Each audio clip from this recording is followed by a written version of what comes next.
Este es un campo de investigación extraordinariamente interesante que se ha tomado durante siglos, por lo menos durante décadas, con cierto fatalismo. Hay una anécdota que resume mis comentarios, que es esta. El barón Harteloop era un ilustre experto en romper cálculos vesicales. Era uno de los avances técnicos que definió la urología al principio.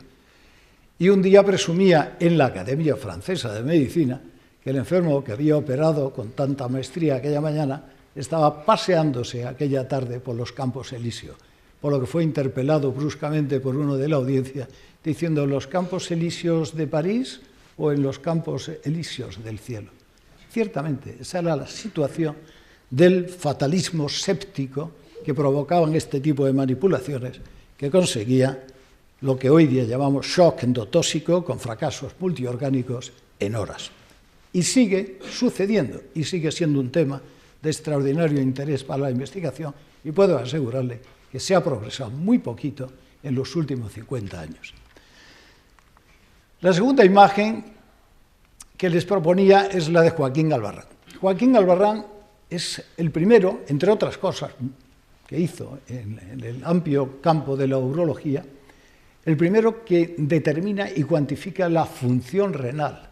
Esto que hoy día hacemos con tanta facilidad era algo ignorado por completo a principios de siglo, 1905 en París. Pero había sucedido algo trascendente en la historia de urología, que Eugene Fowler en 1896 había demostrado que en el interior de la próstata de los individuos que tenían en una situación terminal, ya añosos, retención de orina, que necesitaban cateterismo y cosas de estas, tenían un tumor benigno, este tumor que pueden ver aquí, en esta zona, que podía ser enucleado con el dedo.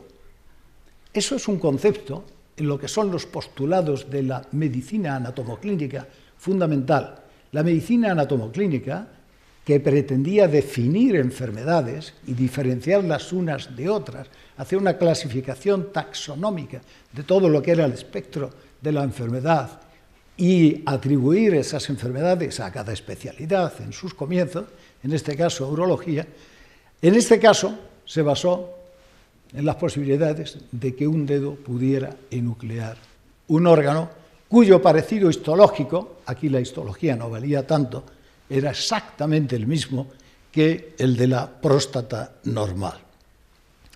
Naturalmente, todo el mundo se dedicaba a hacer este tipo de estudio intensamente y sobre todo a operar, que era la aspiración fundamental del urólogo, y así nació la adenomectomía y la enfermedad que hoy día seguimos llamando hiperplasia prostática benigna.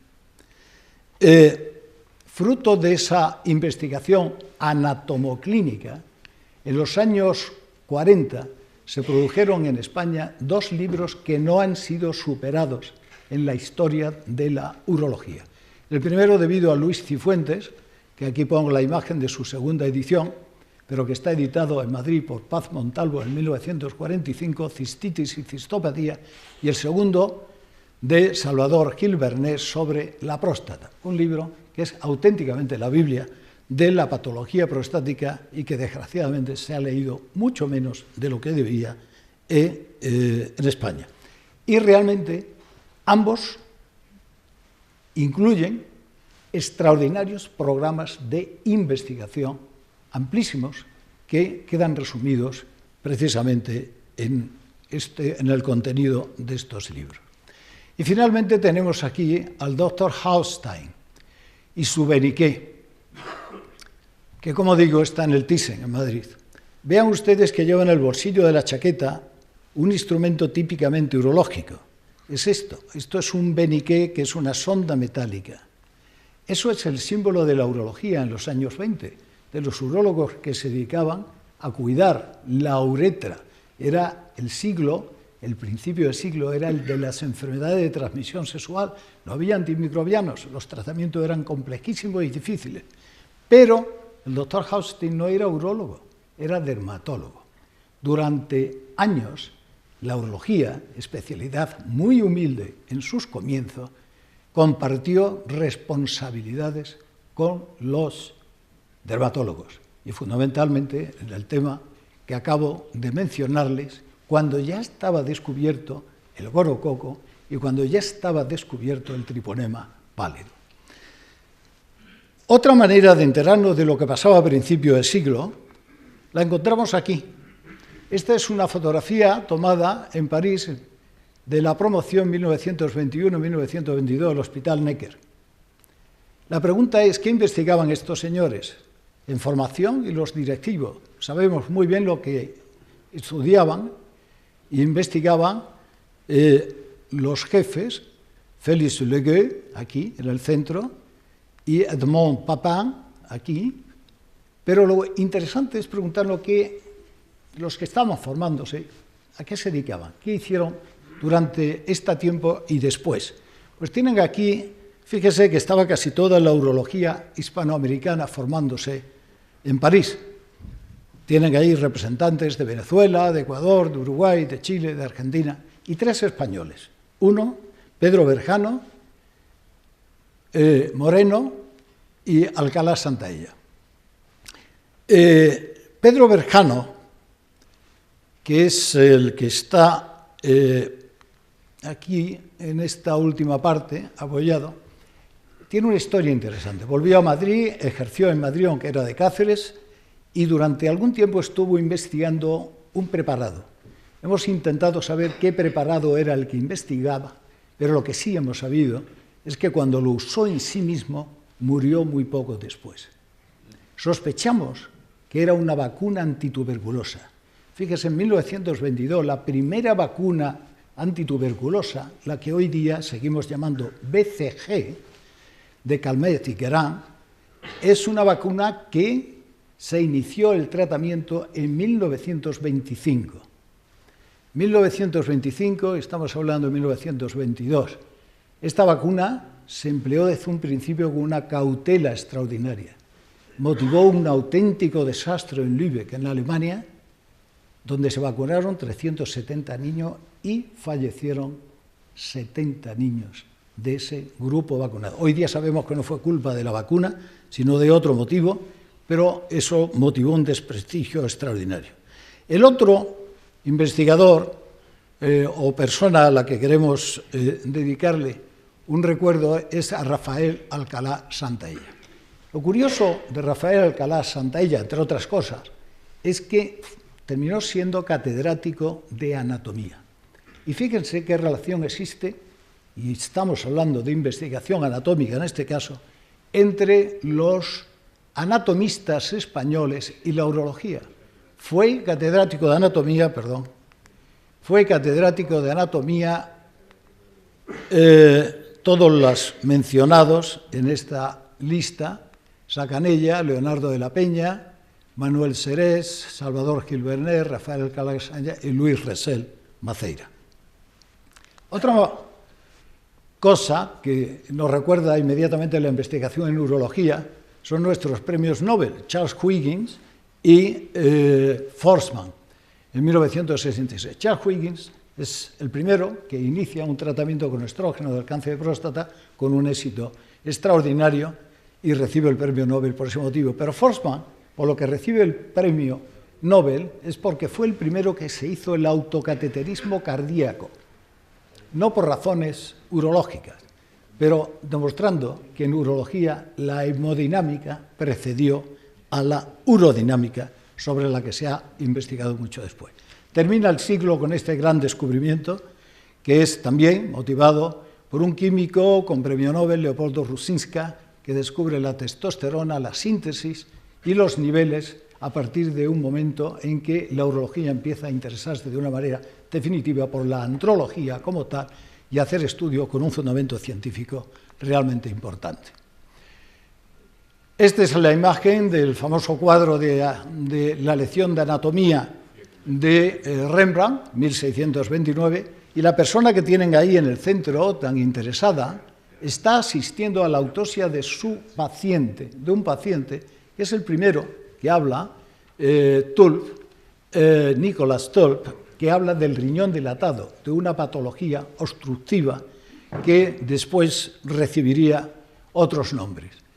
En Berlín, en 1932, von Lichtenberg descubre la urografía intravenosa. Eso amplía el conocimiento de la patología urológica de una manera extraordinaria, y de ello se aprovechó muy bien Antonio Puigvert, que tiene escrito, entre otras cosas, un libro sobre urografía intravenosa, diferenciando las dilataciones renales obstructivas de la megacaliosis, que lleva honradamente su nombre, de enfermedad de Puigvert, porque fue el primero que hizo notar esta diferencia.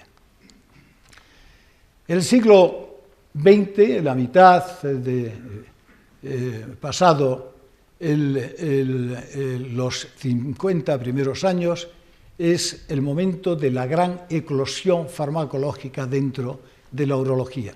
Y hay muchos temas que podríamos tocar en este momento, pero me voy a fijar solo y muy rápidamente en varios de ellos. El primero, les decía que en los años 50 los enfermos de insuficiencia renal se morían irremediablemente porque no había ninguna oferta.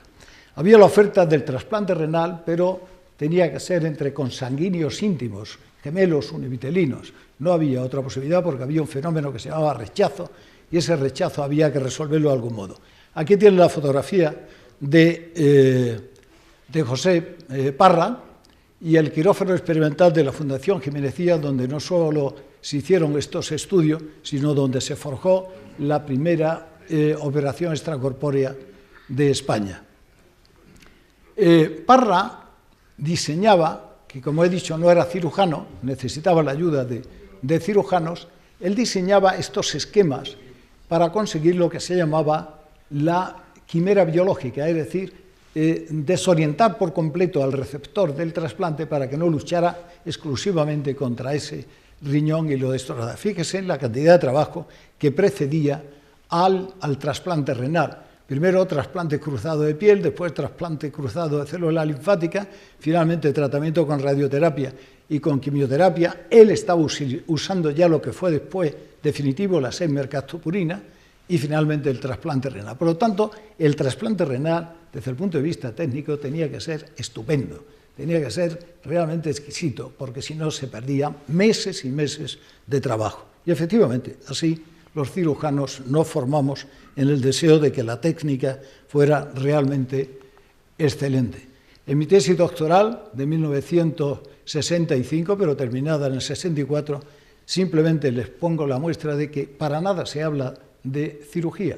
Hablamos de Sir Peter Medawar, premio Nobel justo por sus trasplantes de piel y demás, de una serie de individuos que recibieron homenajes internacionales precisamente por sus estudios inmunológicos. Sin embargo, tampoco nos olvidamos de algunos aspectos de investigación necesarios, porque era una situación novedosa en cirugía, como es hemodinámica de la aorta distal en el trasplante renal y como es toda la investigación aporta, que ya ha sido mencionada y que representaba, en aquella época no había tratamiento para la hipertensión portal y nosotros abrimos ahí un camino interesante. Quisiera simplemente recordar, como comentario especialmente dedicado a mis colegas, lo que ha supuesto esto para la urología española, la trascendencia de la investigación para una especialidad. Y como ven, hemos llegado a hacer en el 2015 a superar los 60.000 trasplantes de riñón. 60.000 trasplantes de riñón, ¿pueden ustedes imaginar el trabajo, la carga laboral que hay, la carga científica, la carga de investigación que hay detrás de todo ese trabajo? Eso es la consecuencia de aquellos pequeños estudios iniciados por José Parra en Madrid y, sin duda, por José María Gil Vernet en Barcelona, coetáneamente. El año 1979 publicamos con Shlomo Raz este libro, Control farmacológico de los trastornos urodinámicos, que reunía la experiencia de UCLA, de la Universidad de California en Los Ángeles, y nuestra experiencia en la Fundación Jimenecía, que ya le habíamos dedicado mucho tiempo a este tema, por iniciativa de Luis Cifuentes. Porque había otro problema, que en aquella época estaba completamente abandonado, que era el tratamiento de las disfunciones misionales neurógenas, de los parapléjicos.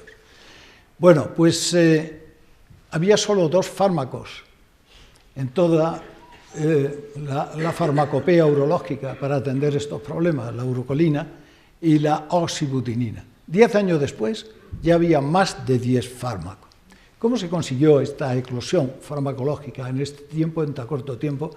No puedo dedicarle mucho tiempo, pero diré que por un lado, en Madrid, se hicieron estudios